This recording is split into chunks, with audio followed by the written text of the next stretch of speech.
obviously I grew up opposite Brighton Racecourse. You'd be getting off the school bus and races from the mile and a quarter start would be starting there, you know, and you know, you grew up knowing the track every day. You'd literally be on the school bus home from school watching races from the 5 furlong start beginning, and you know, you always felt like you had a big connection, so it was of extra interest. And it was just always a good place to go and watch racing because it's different, as everyone well knows. It's probably the most unique track in England. Get a lot of characters there at that meeting, you know.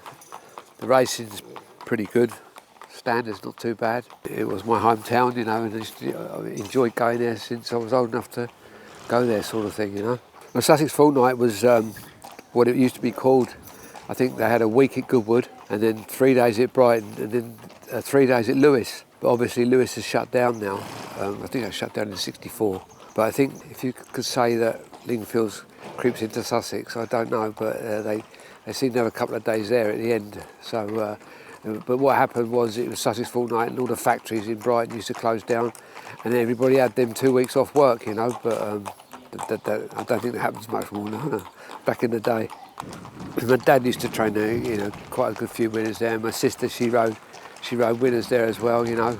Obviously, training opposite the mile start, you know, it was very easy for us.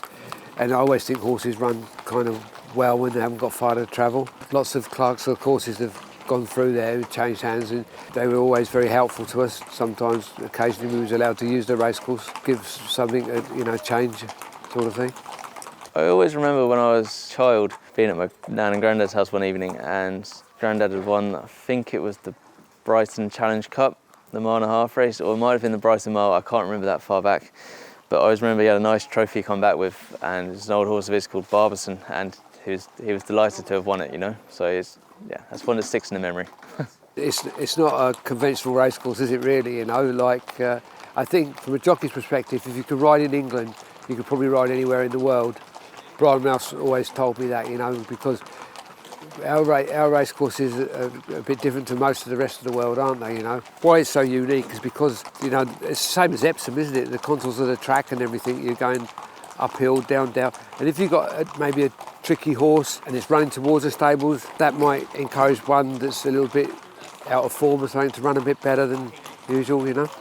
Mile and a half track, you start uphill, you then swing a long way downhill, if you like, until you rise back up to the turn for home, which is quite a steep downhill, and then you hit the rising ground again, furlong out. So it's you uphill, down dale. It's probably the closest track you'd get to Epsom. Very different to Epsom. So yeah, you cross 2 proper roads, the main road, Wilson Avenue, you cross that, and then you cross Manor Drive after the winning line, of course, but you're still crossing 2 properly used roads in Brighton, you know, so it interrupts the traffic in Brighton big time. I would never run a great big leggy horse there, you know. You definitely want a well-balanced horse. I know a lot of people get unlucky there because they roll into the camber, sends you into the rail. But really, you've got more chances there if you get left on one because you can find a bit of space, you know. You can always find a bit of space at Brighton. You know, you shouldn't really be as unlucky as what people make it out to be. You know straight away if a horse is acting around there or not. You can see it. You'll run a horse there once and know not to run them back there again, or you'll run a horse there and know to take them back there again. They either act on the track or they don't. It is quite extreme. And Silk and Steel, he won over hurdles for us a few weeks back, and then he ran very disappointed the other day back on the flat. He's probably going to be going there because his race conditions suit him. My biggest worry would be, will he handle the track, you know? Quite a big, tall, leggy horse. If he handles the track and puts his best foot forward, he probably would have some sort of chance. Graham is a bit of an enigma, you know. I should tend him back to Richard Haddon's, really. He seems to get the best out of him. As long as the ground's not too quick, but he's been very, very disappointing for us at the moment. He'll probably have one more run on the flat and then go back jumping. He's just not trying.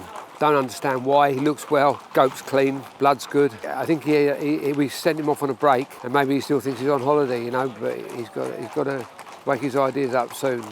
He has got ability. He's potentially a well-handicapped horse. Track like Brighton could suit him. He didn't act very well around Epsom the other day, but as I say, Epsom and Brighton are very different. If he's the sort of horse, if he can get into a rhythm and get rolling, not miss a start, then if he can go forward throughout, then it could suit him, yeah. OJ Lifestyle, he ran very well the other day back at Epsom, which is a track that he seems to enjoy. He won twice at Brighton last year. Maybe I pulled him out too quick, running back too quick. I hope so, because he runs in the Brighton Mile, and hopefully he'll have every chance in that race.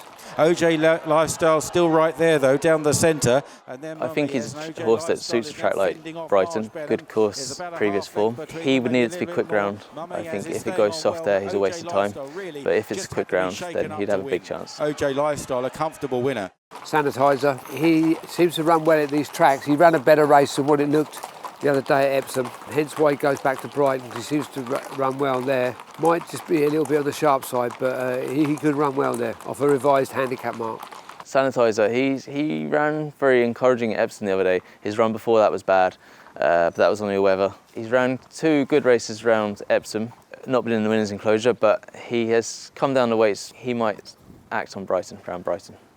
It was Semsa that took over, entering the final furlong. Semsa ran like he was going to win the other day, went about 2 lengths clear and then kind of pulled himself up. As crazy as it might seem, we're dropping him back to 7 furlongs this time, and hopefully he gets away with it.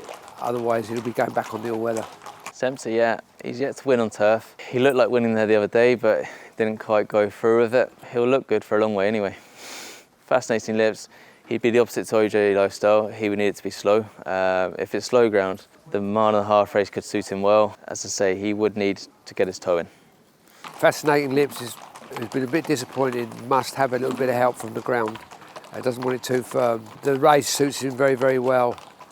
And if he gets just a bit of nice ground, then he could run a very big race. My Genghis and My Kind of Girl are still there with chances. One Heart, a late run against the running rail. Voodoo Ray has the lead. Voodoo Ray. Voodoo Ray, yeah, I think he's a 4 or 5 time winner at Brighton. The race suits him, but he had serious colic surgery about 6 months ago. And his first 2 runs so far have been very, very disappointing. He's fallen to a mark that you think he'd have to fall over to get beat, but he's just not racing as well as what he can do, you know. So whether the injury is playing its part on it or what, but everything seems fine at home. Just his racing at the moment is worrying. Best chance would be OJ Lifestyle if it's quick ground. Graham might surprise us. I'd have to think OJ Lifestyle would be my best chance there if repeating what he did the time before last at Epsom, you know. It's a track he runs well at. He's had a little bit of a break now. We're not rushing him back so quick. So hopefully, he wants fast ground though. If it's soft ground, he probably wouldn't run.